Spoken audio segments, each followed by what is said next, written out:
More news now coming in. The U.S. has announced a $920 million deal in addition to what was already announced for humanitarian assistance for Syria during an aid conference in Brussels. The state government has confirmed this development. The EU had hosted the international conference to collect money for Syria, where an earthquake earlier this year had aggravated the already dire plight of people who have been caught in war since 2011.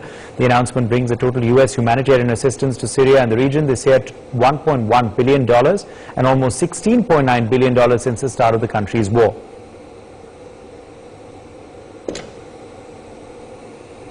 Sharad Kohli, economist, joins us live. Sharad, more aid, it seems, pouring in for Syria from the U.S. I think, it should be appreciated because considering the way Syria has been both economically and on the military front, the condition in Syria at the ground level, people who know how things have been over the last few years in Syria, it's pathetic. People don't have work, people don't have place to live. Most of the areas in Syria, especially around Damascus, you find that they have either been destroyed or people are out of jobs. So I think this kind of help coming to Syria would be very good. At the same time, I do feel that America's own debt is 31.4 trillion plus. It just barely managed to win over a debt ceiling bill.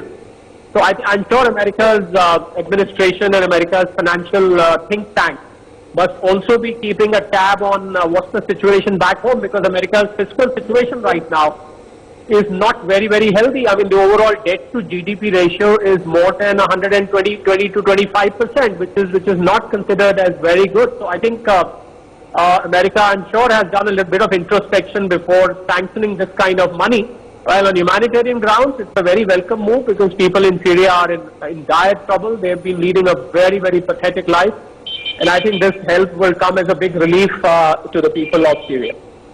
Yes, absolutely, Sharad. Now, as far as, of course, the total aid goes, it is also a whopping amount. You know, when one sees the statistics, Sharad, it's almost $1 billion, almost $16.9 billion that have been given by America since the start of the war, and just $1 billion this year alone. Well, then allow me to make another comment which I wanted to reserve, but since you have raised the point, I would definitely like to something on that. Is America also, apart from the humanitarian aid which America is giving, we must not forget that whenever any country decides to give aid to any other region in terms of geography, there is also a strategic reason behind it, because America will get a chance to set up its own military bases, and this my comment is particularly with regard to the fact that the relationship between Saudi and America of late have gone sour. It's not the same way Saudi Arabia was considered to be a very close ally of America. Well, I think the change in equation is also compelling America to look at this aid, apart from being very, very humanitarian. All right, Sharad, let's leave it at that. Thank you very much for joining us with your perspective on that story. On that note, it's time for a very short break.